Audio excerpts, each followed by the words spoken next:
y grabando. Bien, la clase de hoy lo que nos interesa es el periodo entre dos personajes, entre Pitágoras y Euclides. O sea, recordemos que nosotros estamos tomando ciertos personajes como marca de época, ¿sí? Y no porque sean los únicos matemáticos presentes en la época. O sea, Pitágoras, ya hablamos bastante, tiene su escuela, la escuela pitagórica, donde convergen muchos matemáticos, ¿sí? Entonces, no es que Pitágoras es el único, pero con esta cuestión sectaria de la escuela, muchos de los desarrollos realizados en la escuela se le asignan al propio Pitágoras por ser el jefe, ¿sí? El máximo exponente de la escuela, el maestro de la escuela, aunque por ahí el desarrollo lo hubiera hecho un discípulo, se dice que es gracias a Pitágoras y por eso es que trabajábamos antes de las vacaciones con el término escuela pitagórica más que Pitágoras en sí. Euclides va a ser otro representante de época, pero va a ser uno de los matemáticos, a mi entender, más importantes de la historia. Pitágoras estamos alrededor del año 500 antes de Cristo, Euclides vamos a estar alrededor del 300 antes de Cristo. ¿Sí? Hoy justamente vamos a trabajar un poco, ver qué es lo que pasa en el trabajo matemático entre estos dos personajes. Digamos, a la hora de poner nombres para que pensemos el periodo en donde estamos trabajando, dentro de este periodo vamos a encontrar a Platón, dentro de este periodo vamos a encontrar a Aristóteles,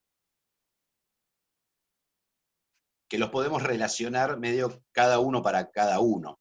Platón, que va a tener mucha relación con la escuela pitagórica, en el sentido que un poco la filosofía que Pitágoras tiene para los objetos matemáticos, esta idea de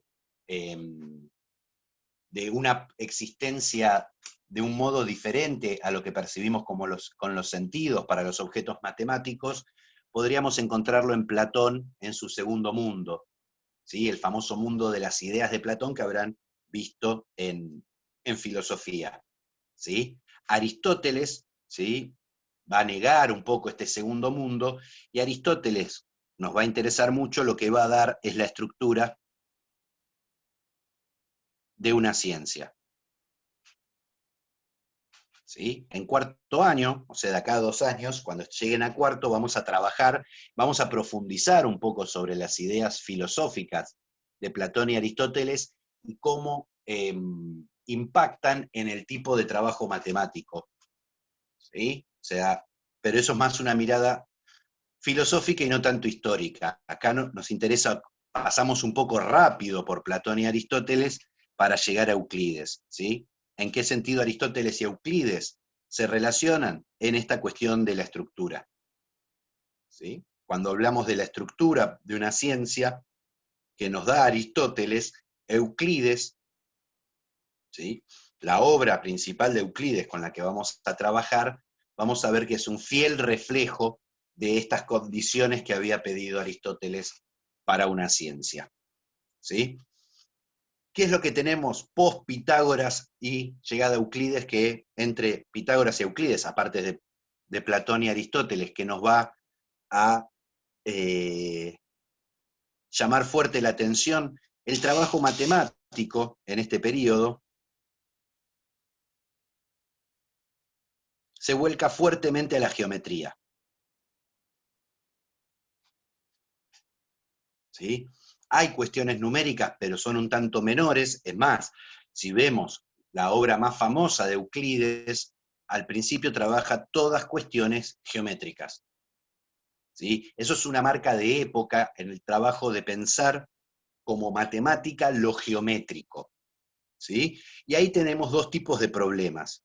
¿No? Problemas no, vamos a decir dos tipos de... quiero usar la misma palabra que usamos en la clase y no... bueno, sí. Dos tipos, vamos a llamarlo, no quiero poner problemas porque después voy a hablar de los problemas clásicos. ¿Sí? Bueno, vamos a poner problemas porque no se me va a ocurrir otra palabra. ¿Sí? De teoremas, vamos a decir. teoremas generales y teoremas particulares. ¿En qué sentido? ¿Sí? Vamos a tener el análisis de propiedades, ¿sí? Teoremas o propiedades generales para las figuras geométricas, que es lo que sí llamaríamos un teorema propiamente dicho, ¿sí? Abarcan una clase de objetos, ¿no? Dentro de los teoremas generales podríamos hablar del teorema de Pitágoras, que fue el tema de nuestro foro de esta semana. ¿Qué nos dice el teorema de Pitágoras? En todo triángulo rectángulo, o sea, abarca una clase de objetos, en ese caso particular, los triángulos rectángulos. Si yo dijera, en todo triángulo isósceles, los ángulos opuestos a los lados iguales son iguales. ¿Sí? Ahí estoy abarcando una clase que es la de los triángulos isósceles. En todo par de paralelas cortadas por una transversal forman ángulos alternos internos, ¿sí? Los alternos internos son iguales, ¿sí? Ahí estoy trabajando sobre rectas paralelas, ¿sí? O sea, tenemos propiedades generales y propiedades particulares, que en realidad las propiedades particulares son lo que llamamos problemas de construcción. ¿Sí? Los problemas de construcción en esta época es decir, bueno, dame una cierta cantidad de datos y cómo construyo un cierto objeto. La posibilidad de construir un cierto objeto, ¿sí? Lo que va a mostrar, y por eso yo lo llamo así, teorema de existencia. Me demuestra por vía constructiva la existencia de un cierto objeto. O sea, si yo doy un paso a paso de cómo construir un objeto, estoy probando indirectamente o bien directamente que ese objeto existe. ¿Sí? O sea, las propiedades generales es lo que más llamaríamos los teoremas, ¿sí? A la forma que estamos acostumbrados nosotros, pero también surgen unos nuevos teoremas, que son teoremas de existencia, que hablan de problemas de construcción particulares. Dado un segmento, construir un triángulo equilátero. ¿Sí? Primer problema que va a encarar Euclides. ¿Sí? Si yo doy un paso a paso, como hace Euclides en los elementos, de cómo construir ese triángulo equilátero, estoy probando la existencia de tal objeto. ¿Sí? O sea, no presupongo la existencia, sino que digo, bueno, a partir de este paso a paso que lo podés construir, entonces me quedo tranquilo que el objeto existe. ¿Cuál es, digamos, la categoría de existencia de ese objeto? Depende de cómo se mire la matemática. ¿Sí? O sea, el grado de realidad de un objeto matemático es una cuestión de cómo uno piense la matemática, es una cuestión filosófica. ¿Sí? Platón va a tener una mirada, ¿sí? Aristóteles va a tener una mirada un poco distinta por ahí, ¿sí? Insisto, en cuarto año, de acá a 2 años, con ustedes trabajaremos en fundamentos de la matemática, ¿sí? Estas cuestiones de la mirada filosófica sobre la matemática y cómo afectan el tipo de matemática con la que vamos a trabajar. ¿Sí? Dentro de este periodo, ¿sí? Que tenemos digamos, preponderancia del trabajo geométrico dentro de la matemática, van a aparecer los llamados los 3 problemas clásicos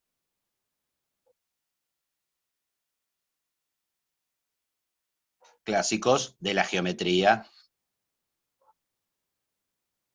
griega, ¿no? Que son problemas geométricos, que no sé si alguna vez los sintieron nombrar. Hago una pregunta para que alguien abra el micrófono y no sentirme tan solo.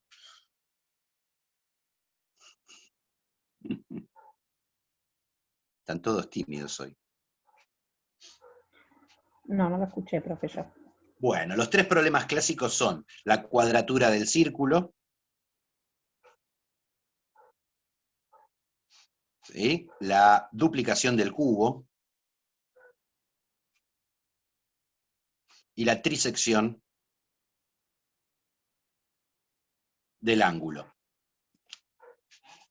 ¿Sí? Todos problemas de construcción son los problemas clásicos griegos. ¿A qué refiere la cuadratura del círculo? Cuadratura del círculo. Dado un círculo con un cierto radio R, construir un cuadrado de lado L, ¿sí? Llamémoslo círculo, círculo, y acá un cuadrado, tal que el área del círculo sea igual al área del cuadrado. O sea, cuando se habla de cuadraturas, lo que estoy buscando es una equivalencia entre áreas. O sea, dada una figura, es construirme un cuadrado que tenga igual área. Recordar que área y superficie no son lo mismo, no son sinónimos, a pesar de que en mucha bibliografía y mucha tradición escolar se trabajen como sinónimos. ¿Sí? La superficie es un objeto matemático, ¿no? Por ejemplo, esta hoja es una superficie. Si yo la doblo toda así, es una superficie más chunga, pero es una superficie. El área, ¿sí? Es una forma de medir el espacio que ocupa la superficie. ¿Sí? Es otra cosa el área distinta a la superficie. O sea, el área es la medida. ¿Sí? Es como un hilo y la longitud, no son lo mismo. ¿Sí? Por más que un hilo tenga longitud, no decimos que longitud e hilo son lo mismo. ¿Sí? Entonces, el objeto de este problema era, dado un círculo, ¿sí?, de radio R, construirme un cuadrado que tenga igual área. Por ejemplo, digamos, dependiendo la época, algunos problemas no son problemas, ¿sí? Si este problema lo mirara un egipcio, cierran los micrófonos, un egipcio, ¿sí? Para un egipcio no es un problema. ¿Por qué no es un problema? Lo trabajamos, porque decían que si yo tengo una circunferencia con un cierto diámetro, un círculo con un cierto diámetro, ¿sí?, el cuadrado tiene el mismo área que un cuadrado de lado 8/9 del diámetro. Para los egipcios, esto era una igualdad. ¿Sí? De esta igualdad hay un valor presupuesto, hay un valor implícito de pi, que podríamos calcular y lo calculamos en las clases cuando hablamos de Egipto. ¿Sí? O sea, si viene un griego, se encuentra con un egipcio y le dice, uy, tengo el re problema, ¿sí?, tengo un círculo y me quiero construir un cuadrado que tenga el mismo área, el egipcio se reiría y diría, ¿por qué es un problema si el círculo y el cuadrado, que tiene 8/9 del diámetro por lado, tienen el mismo área? El problema es que no tienen el mismo área. ¿Sí? Y digamos, los griegos, no sé si conocían esta igualdad, pero sabían por lo pronto que para ellos era un problema esta construcción. ¿Sí? Ahora, para nosotros, ¿es un problema? Digo, si yo tengo una circunferencia de radio R, ¿ustedes me pueden decir cuánto tiene que medir el lado para que este círculo y este cuadrado tengan el mismo área?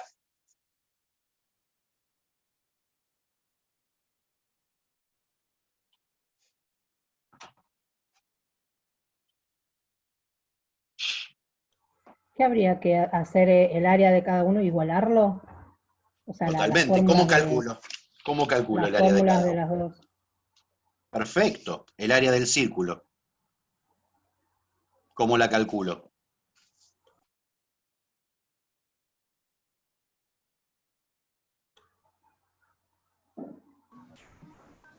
¿Es pi por radio? Pi por radio, no. Al 2 pi ahí por está. radio es la circunferencia. Bien Martín en el chat. Pi por radio al Pi por radio al cuadrado. cuadrado. Pi por radio al cuadrado. ¿Sí? Esa es la fórmula de área del círculo. ¿Sí? El área del cuadrado, que tiene lado L, Lado al cuadrado. lado al cuadrado. O sea, yo R lo conozco, pi lo conozco, es una constante, yo quiero encontrar L de forma tal que L cuadrado sea igual a pi por radio al Por radio al cuadrado. cuadrado. Entonces, ¿cuánto tiene que medir L? Pi por radio. Raíz Cuidado, de pi. cuidado radio Maxi, cuadrado. cuidado porque la raíz afecta a todo. Me queda raíz de pi por R cuadrado, o sea, me queda raíz de pi por R. ¿Sí? Puedo simplificar alegremente el cuadrado y la raíz porque el R es positivo, porque es una La medida. raíz de pi. Claro, es la raíz de pi por el radio. ¿Sí? Digo, raíz de pi. Fíjense que raíz de pi por el radio es diámetro dividido 2, ¿no? Si yo hago raíz de pi dividido 2, me da 0,886, ¿no? 0,886. Me anoto un segundito ahora para que vemos para qué. Si yo hago 8 dividido 9, 0,888 me da. O sea que esta aproximación que tenían los egipcios, si bien no es exacta, es una aproximación, es bastante buena. ¿Sí? Es bastante buena. ¿Sí? Ahora bien, problema clásico de la geometría, ¿sí? Y nosotros, estudiantes de profesorado de matemática, en 3 minutos lo resolvimos. ¿Sí? O los griegos eran muy pavotes, o nosotros somos muy astutos, o algo extraño está pasando. ¿Sí? Primera cosa que tenemos. Nosotros usamos un formalismo algebraico. ¿Sí? Formalismos algebraicos son modernos, o sea, es posterior al año 1500 después de nuestra era. O sea, estamos 2000 años antes de el desarrollo de el álgebra simbólica. O sea que una ecuación de este estilo nunca va a aparecer en un griego. ¿Sí? Segunda cosa que tenemos para bajarnos un poco la emoción y creernos tan súper, aunque somos súper, ¿sí? Es que hay un teorema, ¿sí? De un francés, del año 1700, si no me equivoco, ese es el tipo de datos que yo necesito machetearme porque no me acuerdo de las fechas, que demuestra que el problema de la cuadratura del círculo no es resoluble. Y nosotros lo acabamos de resolver.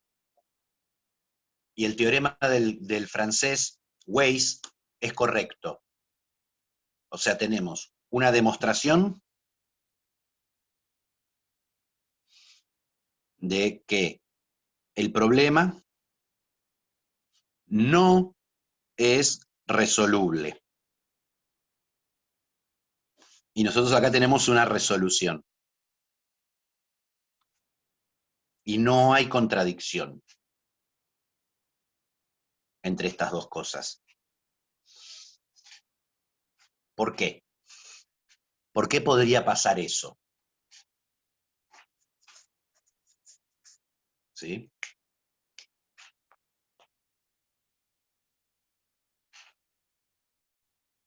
¿Cómo puede pasar que algo demostrado yo lo pueda resolver?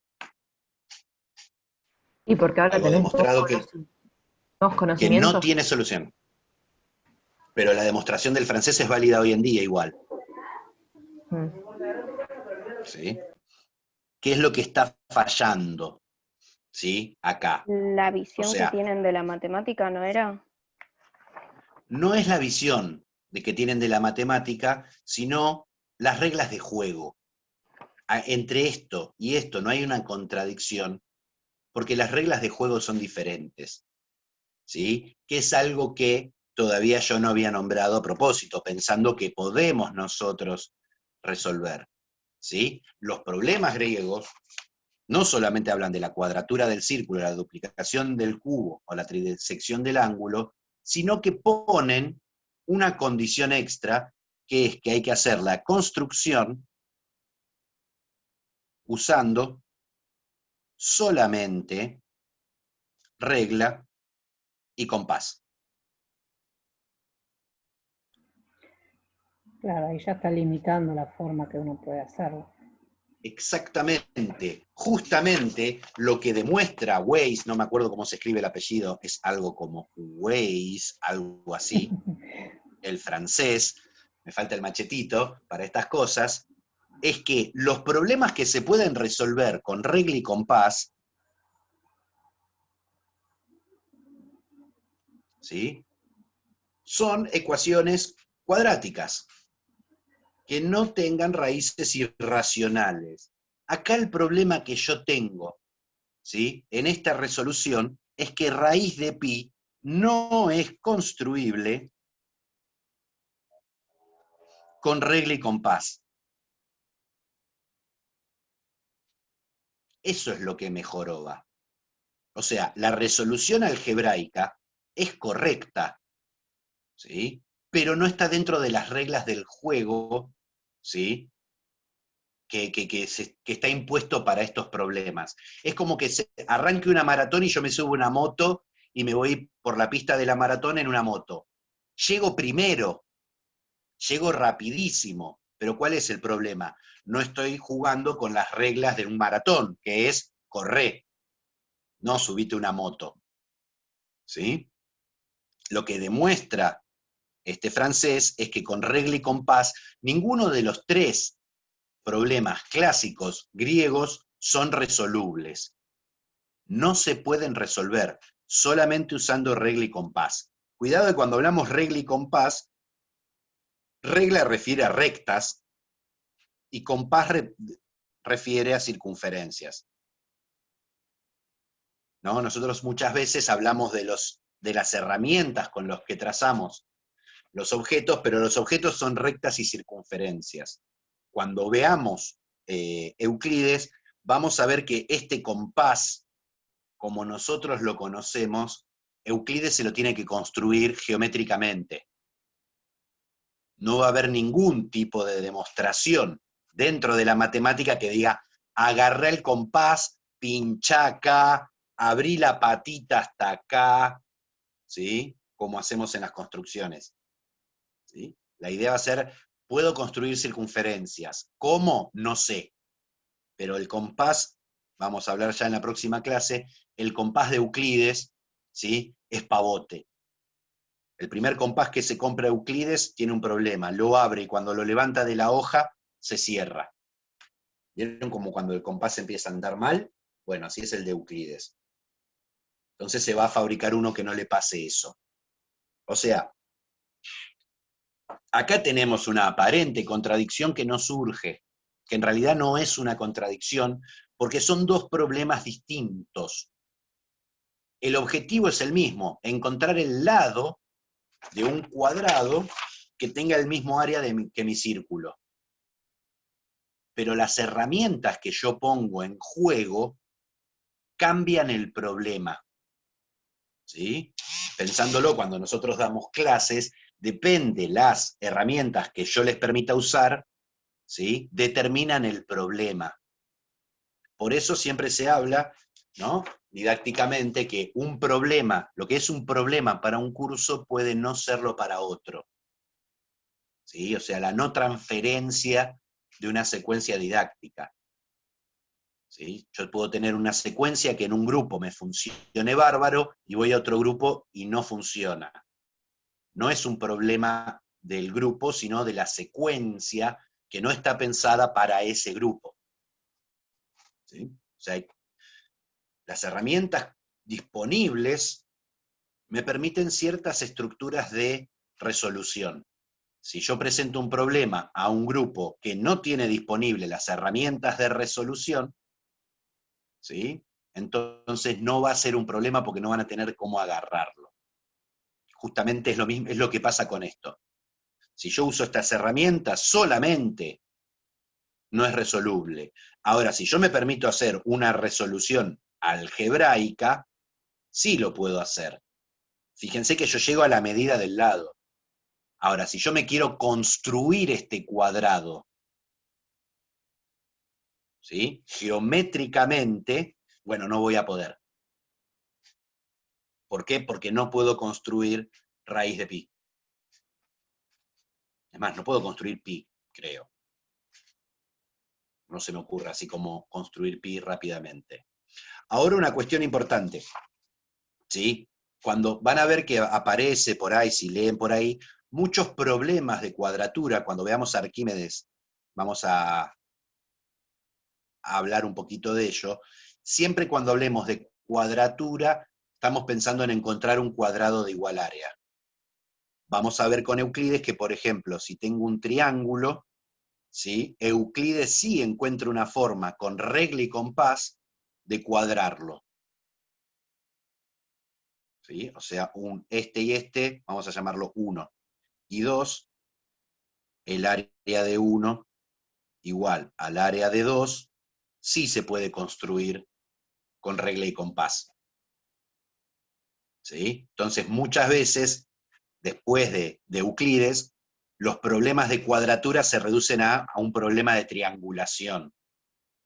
Me encuentro un triángulo que tenga igual área, y ya sé que tengo la cuadratura terminada. ¿Por qué? Porque Euclides me dio una herramienta para pasar del triángulo al cuadrado.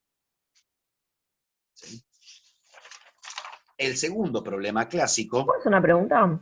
pero todas las que quieran, para eso hago una videoconferencia, ¿no? Porque me dio intriga. ¿Lo de con regla y compás es porque eran las herramientas que tenían en ese momento para trabajar o porque decían tipo que era la forma en que se trabajaba y punto? Hay una entiende o cuestión, no? hay una cuestión medio. No. Con regla y compás no es porque tienen las reglas, digamos, porque son las herramientas que tienen. Disponen de otras herramientas, ¿sí? Es más, a lo largo de la historia van a encontrar un montón de soluciones a los problemas clásicos, pero que violentan estas dos condiciones. Hipías, por ejemplo, arma una curva mecánica que se llama cuadratriz, la cuadratriz de Hipías.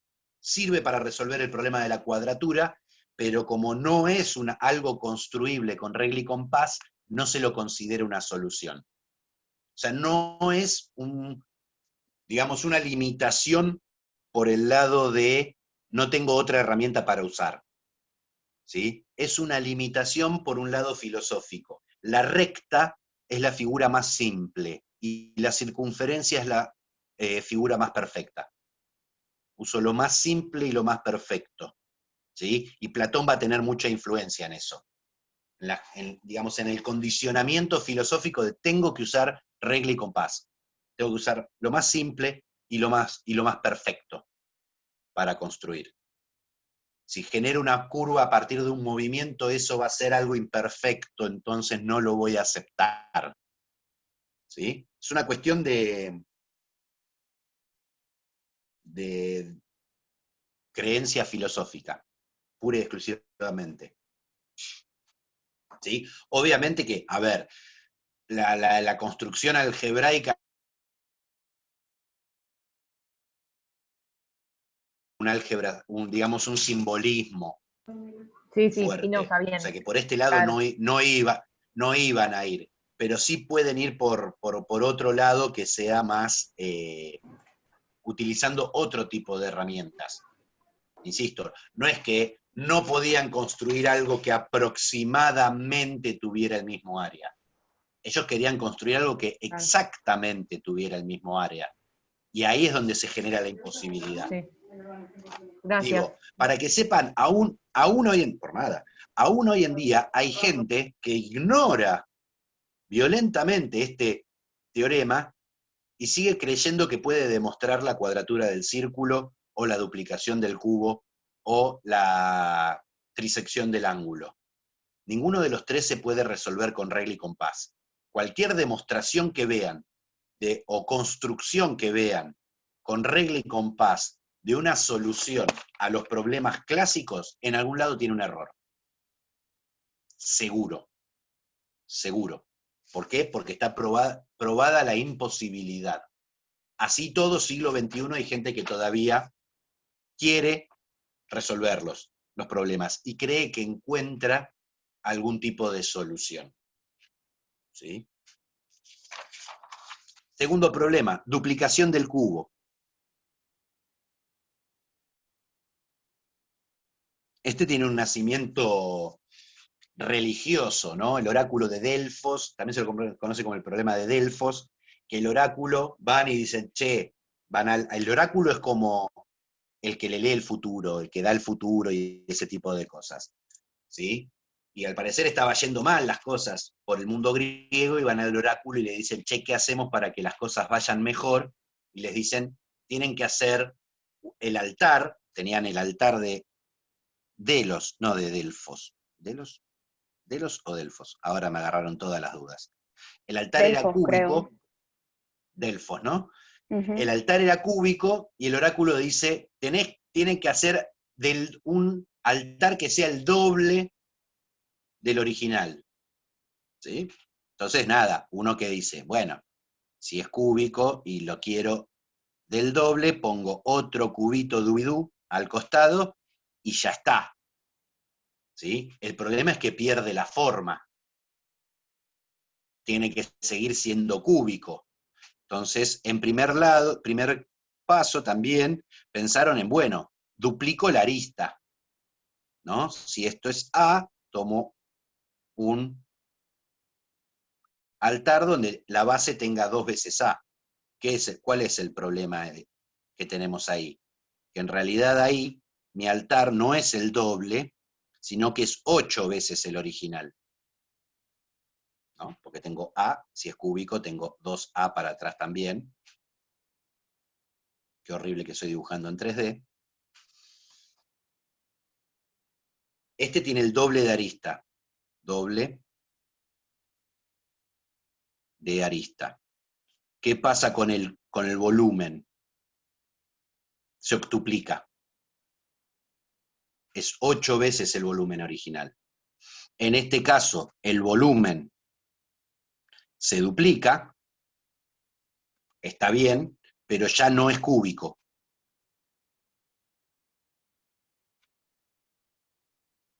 O sea, el problema que plantea el oráculo es, vos tenés un altar cúbico de arista A, quiero que me construyas otro altar cúbico con arista B, tal que, si este lo llamamos 1 y este lo llamamos 2, el volumen del primer altar multiplicado por 2 me dé el volumen del segundo. Y de vuelta, nosotros algebraicamente lo podemos resolver en 2 patadas. El volumen de un cubo es la arista al cubo. Por 2 tiene que ser B al cubo. Y nuestra incógnita es B. Así que directamente paso la raíz cúbica para allá, me queda raíz cúbica de 2 por A es igual a B. ¿Y qué nos aparece? Otro irracional. ¿Sí? Un irracional nos aparece que no es construible con regla y compás. Ojo, no es que los irracionales no se pueden construir con regla y compás. Raíz de 2 lo puedo construir. Raíz de 3, raíz de 4, raíz de 5. Las raíces cuadradas son todas construibles con regla y compás. ¿Sí? El problema ya con la raíz cúbica no puedo. ¿Sí? De vuelta, es un problema, es una ecuación de grado 3 y no puedo resolver con regla y compás ecuaciones de grado 3. ¿Sí? Surge por ese lado el problema. ¿Sí? De vuelta, nosotros podemos resolverlo porque cambiamos las reglas de juego. Me olvidé de la regla, me olvidé del compás y simplemente lo trabajé algebraicamente. ¿Sí? Entonces, me olvido. ¿Sí? ¿Ya vieron planos en geometría? ¿Planos en R3? Sí, los vimos. Sí. Bueno, ¿qué pasa cuando yo veo la ecuación de un plano? Listo, me ahorro de tener que graficarlo. Graficar en R3 un plano es bastante molesto. no me salen lindos los dibujitos si no tengo GeoGebra, ¿sí? Ahora, si yo entiendo que una ecuación lineal con 3 incógnitas representa un plano, puedo trabajar el objeto geométrico de forma algebraica. Justamente eso fue la idea, una de las ideas revolucionarias que tuvieron Descartes y Fermat en el año 1500, más o menos, ¿sí? De representar cosas algebraicas, cosas geométricas de forma algebraica. En este periodo, nosotros vamos a tener un poco una corriente al revés, ¿sí? Vamos a tener lo que se llama el álgebra geométrica.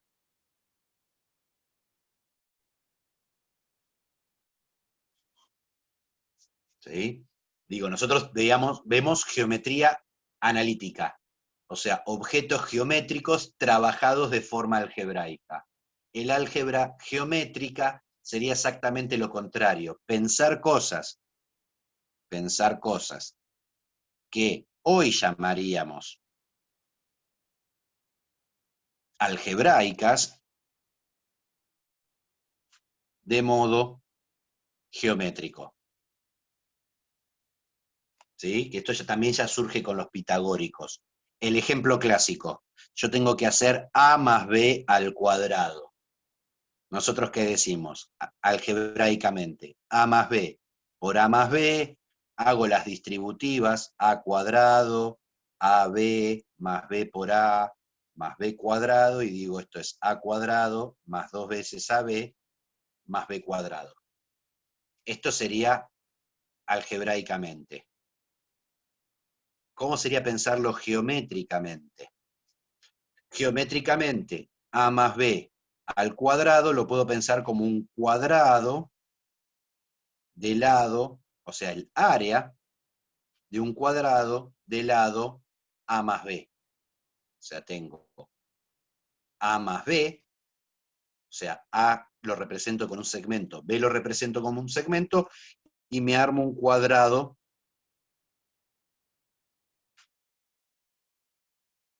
¿sí? Que tiene de área a más b al cuadrado. ¿Sí? Porque esto es a más b y esto es a más b.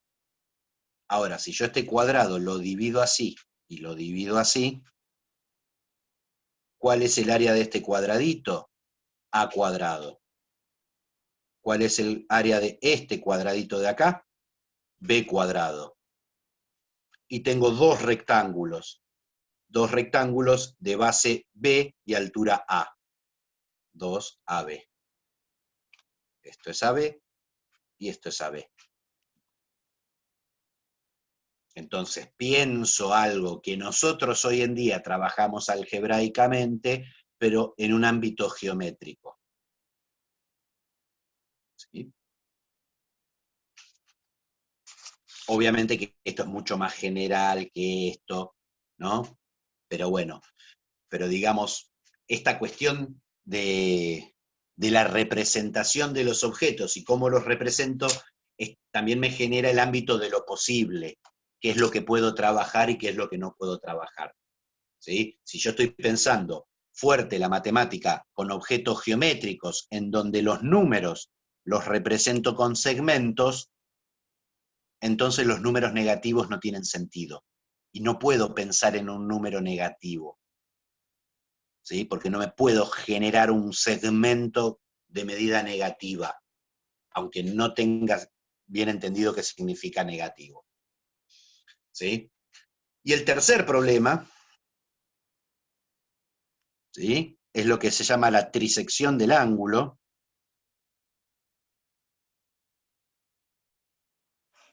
que es, dado un ángulo cualquiera, ¿no? Dos semirrectas que forman un ángulo, construirme dos rectas o dos semirrectas, tal que los tres ángulos determinados sean iguales. Lo que sería la trisectriz. La bisectriz, la recta que divide en dos al ángulo, la bisectriz, sí se puede construir con regla y compás. ¿sí? Alfa, beta, alfa igual a beta, es construible con regla y compás. Vamos a ver la construcción cuando lleguemos a Euclides y vamos a demostrar por qué la construcción que hacemos, ¿sí?, nos genera realmente la bisectriz. Volviendo a lo que habíamos empezado al principio de la clase, yo, al dar una forma de un paso a paso de cómo construir la bisectriz, estoy demostrando la existencia de esa recta. O sea, doy una forma de construirla, demuestro, es un teorema de existencia. Muestro que existe la bisectriz. En el caso de la trisección, es dar un método con regla y compás que me permita trazar dos rectas que dividan el ángulo en tres partes iguales. Esto tampoco no se puede con regla y compás. De vuelta, pensemos un poco, digamos, la trascendencia de estos problemas. Recién en el año 1700, o sea, más de 2000 años después de que aparecieron estos problemas, se demuestra la imposibilidad. ¿Sí? Hubo que recurrir a un teorema de la geometría analítica para poder demostrar que no se podían resolver. Recién 2000 años después. O sea que no era tan malo el ojo para elegir problemas de los griegos. O sea, no eran problemas menores. ¿Sí? Durante 2000 años hubo gente tratando de resolverlos. Y si uno puede generar un problema que durante 2000 años la gente los piense, es porque el problema es interesante. Y además que 2000 años para decir que al final tenían razón, que no se podían. Los griegos nunca dijeron que no se podía. ¿Y qué decían? No, Los o sea, griegos decían decían, un problema y lo tenían. era el misterio Cartoon Network de Claro. la semana. Era, che, ¿cómo hacemos esto? Y un montón de griegos pensando de cómo resolverlos. Lo que genera también, los buenos problemas generan conocimiento matemático, digamos. O sea, hay un montón de conocimiento que se desarrolla en pos de tratar de encontrar la solución a esto. Por ejemplo, las curvas mecánicas. Las curvas mecánicas, aunque no se aceptan como solución, permiten resolver los problemas clásicos. O sea, si no estuvieran los problemas clásicos, no habría habido motivación para generar curvas mecánicas. Y las curvas mecánicas, ¿sí?, digamos, son curvas muy particulares en sí y generan un montón de matemática atrás. ¿Sí? O sea, los problemas son motorizadores del avance matemático, aunque sean problemas tan intramatemáticos como esto. O sea, esto es un problema. Hallar con regla y compás dos rectas que dividan el ángulo en tres. O sea, el concepto de problema va más allá de nenes hablando y contando figuritas. ¿Sí? Cuando hablamos de la enseñanza a partir de la resolución de problemas, no necesariamente los problemas tienen que involucrar a personas. Digo, si yo dijera, busco dos números que sumados den 8 y multiplicados den 14, y que sean lo más chiquito posible, eso es un problema, y no hay ningún tipo de situación concreta de la vida cotidiana involucrado ahí. ¿Sí? O sea, cuando hablamos de resolución de problemas, el concepto es más amplio. Fíjense que esto es un problema que no me sirve absolutamente para nada, no tiene ningún tipo de aplicación. No voy a la verdulería y compro lechuga, ¿sí?, pudiendo trisecar un ángulo. Sin embargo, es un problema que generó y movilizó un montón de matemática a lo largo de 2 milenios. ¿Sí? Cosa que no es menor. ¿Sí? Bueno, un poquito en la clase van a encontrar que hablamos sobre esto y cosas, o sea, hay un par de preguntas para pensar que ya las estuvimos trabajando durante la clase, digamos. La idea es que refuercen estas ideas. La trisección del ángulo se puede hacer, por ejemplo, pensando vectorialmente. ¿Sí? Ustedes ya vieron vectores en R2, ya pudieron calcular el ángulo entre vectores, entonces podríamos, O podríamos usar también, pensarlo como números complejos, ¿no? Con números complejos habíamos visto que la multiplicación por un complejo de norma 1 era una rotación. Entonces yo tengo que rotar el ángulo que forman estos dos, ¿sí? Generármelo 3 veces. Entonces lo podría pensar por el lado de los complejos también. ¿Sí? De vuelta, me salgo completamente de todas las reglas de juego de la regla y del compás. Puedo usar vectores, puedo usar números complejos, puedo usar formalismos algebraicos, nada, todo eso es ilegal y por eso los problemas no tienen solución. Pero no quiere decir, digamos, no tienen solución con esas reglas de juego. ¿Sí? Es como cuando pensamos en cálculo, ¿vieron cuando aparecen las indeterminaciones? ¿Qué es una indeterminación?